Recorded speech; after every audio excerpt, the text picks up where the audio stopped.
in emergency military aid to El Salvador. O'Neill criticized what he called the White House's backdoor approach to link the emergency aid to other legislation. Robin? For the second time this week, a team in the new United States Football League has signed a young player to a multi-year, multi-million-dollar contract of a size that stunned the sports world. On Monday, the Los Angeles Express said quarterback Steve Young had signed a deal reportedly worth $40 million, $6 million for 4 years and $34 million in deferred payments through the year 2027. Young, All-American quarterback at Brigham Young University, is 22 and has never played professional football. Today, the New Jersey Generals extended their contract with Herschel Walker, their star running back, through the 1989 football season. Walker will reportedly get $6 million on top of the reported $5 million for his current 3-year deal with the Generals. Walker, also 22, has played only 1 year professionally. Walker is a former All-American and Heisman Trophy winner at the University of Georgia. He touched off a controversy over USFL recruiting practices when he left the university in the middle of his junior year to play for the Generals. He was the team's star and chief crowd pleaser last year in the USFL's first season of competition. The new Herschel Walker deal was announced at a New York news conference today by the owner of the New Jersey Generals, Donald Trump. Trump is a millionaire real estate developer who bought the Generals last September for a reported $9 million. First of all, are the figures I've given for Herschel Walker roughly accurate? $6 million on top of $5 million? No, they're not really accurate, Robin, and it's been reported in the press, and it's just incredible. To me, it just amazes me every time I look at the numbers that are being reported in the press. They're really not accurate, nor are the numbers accurate for Steve Young. And it's one of those things. To say that a player is going to get $40 or $45 million is just so preposterous. So it amazes me when I read the papers and I pick up and I read all of a sudden that we're paying these kind of numbers, or that the Los Angeles Express is. Would you want to tell us what you are paying Walker? Well, we're paying less than that to Herschel Walker. Herschel Walker is really, what's happened with this league is so phenomenal. Well, I mean, are you, just to get us some idea of how proportionately, how wrong you think we are and the rest of the press, I mean, are you paying him 50% less? Or, I would say we're paying a good, you say I said $6 million on top of $5 million. I would say we're paying probably 25% less than that, and that's paid over a period of years. So when you look at it, really, it's not $6 million. Assuming you were paying $6 million even over a 6-year period, that would mean $1 million a year. That's really less than $6 million. That comes out, time value of money brings that to about $4 million, perhaps even less. After taxes, you're talking about $2 million and even less than $2 million. No, but is that 4 on top of the 5 that he's already getting for the current 3 years? Well, he got money last year. I didn't pay it because I purchased the team 3 or 4 months ago, but he got money last year. This contract would be an extension of 2 years that he's got left on his current contract, and that money's paid at that time. It's not paid now, it's paid at that time. Well, even with the figures you've now corrected, why is a 22-year-old football player worth that to a team like the Generals? Well, only in that the NFL was trying very hard. It's a market value for a player, and the player's in a very good position right now. All of the players, the good players, the stars, are in a tremendous position. You have 2 competing leagues, each wanting to get the best players, each wanting to get the biggest names. Herschel Walker right now, at this point in time, is probably the most important name in terms of football players anywhere in the country. We felt it was important to the Generals. The Generals have sold, we should have 60 or 70,000 people next week. Last week we had 73,000 people at a game. The week before that we had 63,500 people.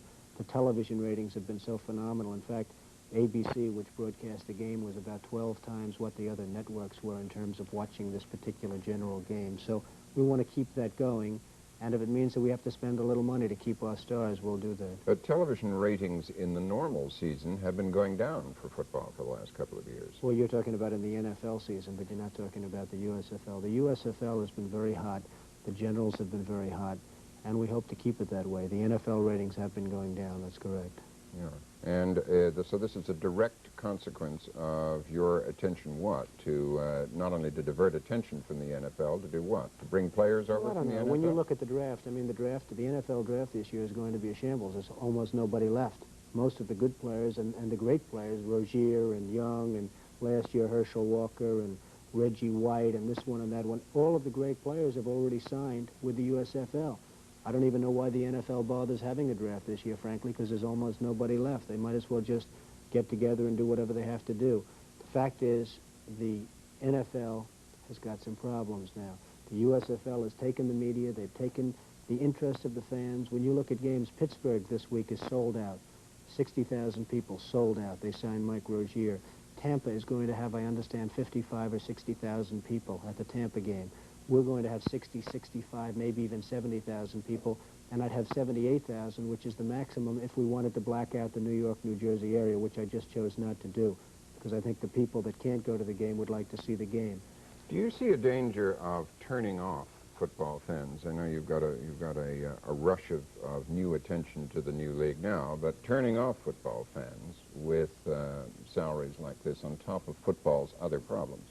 It's very possible. You don't know what's going to happen. It's a very deep psychological... It is possible. You think you think it is psychological? Well, no, I think it is. It's a deep psychological, and you really don't know what's going to happen. You don't know what the fan response is. I can tell you that the signing of Herschel Walker and keeping Herschel Walker, the NFL very desperately wanted to get Herschel Walker into that league, as you can well imagine. The keeping of Herschel Walker was a very, very important thing to the New York fans. The New York fans are used to losing people and losing games and losing everything else, especially in football. And the keeping of Herschel Walker was a great signal, and we've had that response already in the form of ticket sales. The fans appreciate that we went out and we kept somebody because they're just not used to that happening. How can the Generals afford to pay Walker that kind of money when the team reportedly lost over $1 million last year? Well, the team lost $1 million last year, and basically what's happened this year, and last year, in my opinion, I'll be perfectly honest, I was not in the league last year. I wasn't involved too much with the league last year. So you can afford to be honest. And I disagreed. Well, I can afford to be honest for last year. But the fact is that the league last year didn't quite hit the way it should have hit. This year it's hit much greater than anybody anticipated. When I say that we had 73,000 people and 63,000 people at our 2 away games already, that's about 3 times what we projected. So we're getting tremendous additional revenue. You're saying it's paying off. You said we were also wrong, or the press is also wrong, about the figures for Steve Young.